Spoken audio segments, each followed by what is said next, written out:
Assalamualaikum warahmatullahi wabarakatuh.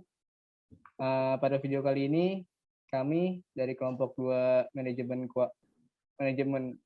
S1A, kelompok 2 keuangan, ingin mempresentasikan tentang Publish or Perish dan Fast Viewer. Nama saya Raihan Hardian Zulfikar, dan kedua teman saya ada Sasri Rifki dan Tasya Dwi Caksono. Oke, saya akan menjelaskan tentang fungsi Publish or Perish. Jadi, Publish or Perish adalah sebuah perangkat lunak yang didesain untuk membantu dalam mengambil dan menganalisis kutipan akademik.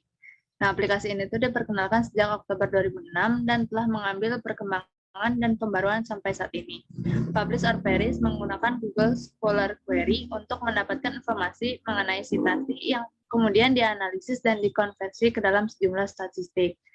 Nah, aplikasi ini digunakan dengan koneksi jaringan internet yang dapat dijalankan pada sistem Windows, Linux, dan Macintosh. Hasilnya tersedia yang dapat disalin ke clipboard Windows untuk dijalankan ke aplikasi lain atau disimpan ke berbagai format output atau untuk referensi di masa mendatang atau analisis lebih lanjut. Harzing tahun 2011. Lalu ada fungsi dari Fast Viewer. Nah, Fast Viewer ini digunakan untuk memvisualkan bibliografi atau dataset yang berisi field bibliografi atau judul, pengarang, penulis, jurnal, dan seterusnya. Dalam dunia penelitian, Fast Viewer itu digunakan untuk analisis bibliometrik, mencari topik yang masih ada peluang diteliti, mencari referensi yang paling banyak digunakan pada bidang tertentu, dan lainnya. Untuk data bibliografi, Fast Viewer itu mampu membaca dataset dari Web of Science, Scopus, Dimension, dan PubMed. Nah, selain itu, format dataset REST, EndNote, dan RefWorks juga bisa dibaca Fast Viewer. Melalui fitur API, Fast Viewer dapat membaca atau mengambil data dari Crossref, PubMed PMC, Semantics, Scholar, OCC, COCI, sama Wikidata. Nah, jika data yang disiapkan ada dalam beberapa file, Fast Viewer itu juga mampu membaca multi-file sekaligus. Sementara itu, Fast Viewer juga bisa membaca atau menganalisis sistem dari abstrak dan titel dengan sumber yang sama dengan data di atas. Untuk data bibliografi, Fast Viewer dapat melakukan berbagai analisis. Dengan beberapa modifikasi, Fast Viewer bisa juga untuk kepentingan visualisasi data lainnya. Selain itu, ada normalisasi yang bisa dilakukan dengan beberapa metode. Berikut beberapa jenis analisis dalam Fast Viewer dan fungsinya. Nah, yang pertama itu ada co-authorship.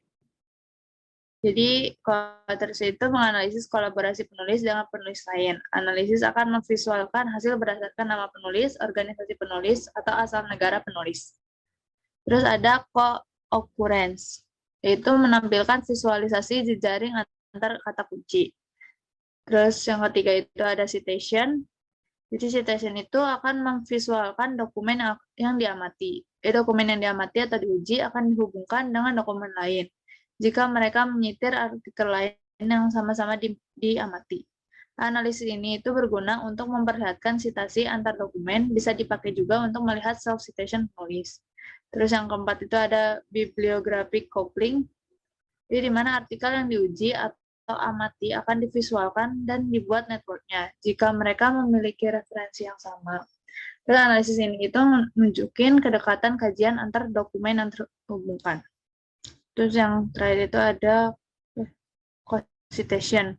Berbeda dengan citation nama bibliografi coupling, jadi co-citation itu akan memvisualkan referensi yang digunakan oleh dokumen yang diuji atau diamati.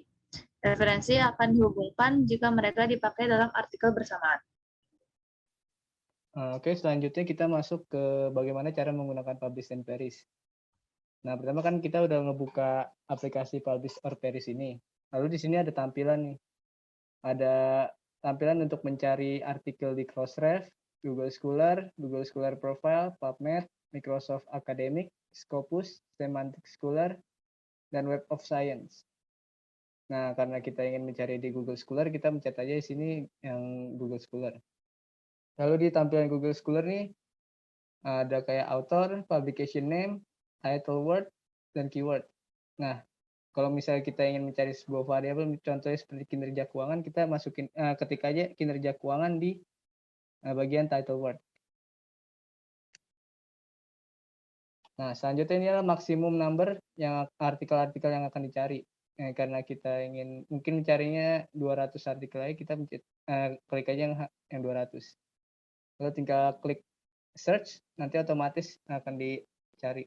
Nah, ini hasil dari artikel yang sudah didapatkan dari publish or perish tersebut. Lalu kalau misalnya ingin save, tinggal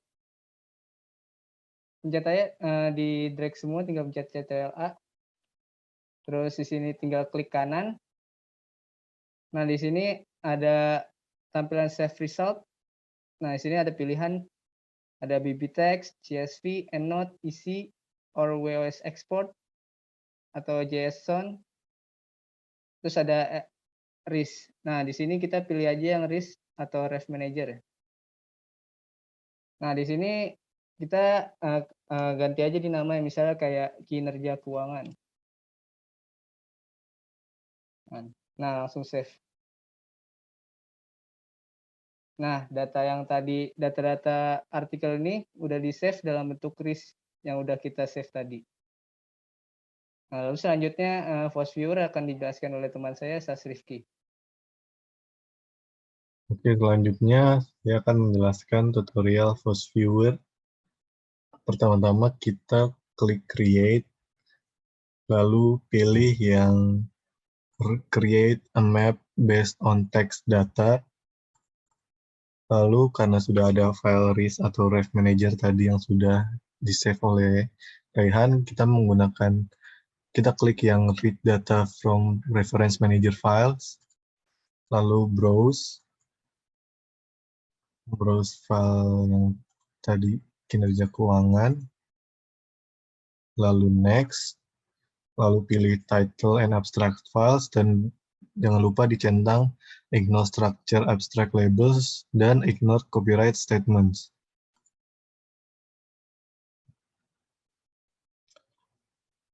Apabila sudah, pilih yang binary counting dan kosongkan Force Viewer Thesaurus File. Lalu klik Next. Pilih terms-nya, di sini saya akan memilih 8.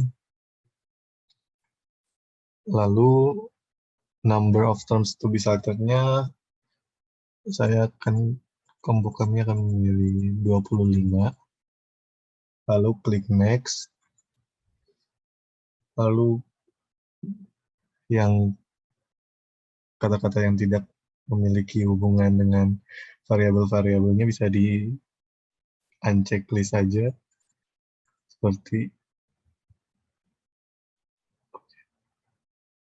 Oke, apabila sudah, klik Finish, dia akan terbuka hasilnya seperti ini. Di Network Visualization itu menunjukkan hubungan variabel satu dengan variabel lainnya. Lalu di Overlay Visualization menunjukkan tahun diterbitkannya atau diterbitkannya ya. Semakin muda itu dia semakin terkini, dan semakin gelap itu dia semakin terdahulu. Semakin gelap warnanya tuh semakin terdahulu. Lalu density visualization-nya itu apabila dia semakin terang warnanya seperti kuning ini, itu maka dia makin banyak dicari. Kayak ada kinerja, ada perusahaan, ada study, ada financial performance, dan ada company. Sekian presentasi mengenai Publish or Perish dan Force Viewer kelompok kami. Assalamualaikum warahmatullahi wabarakatuh.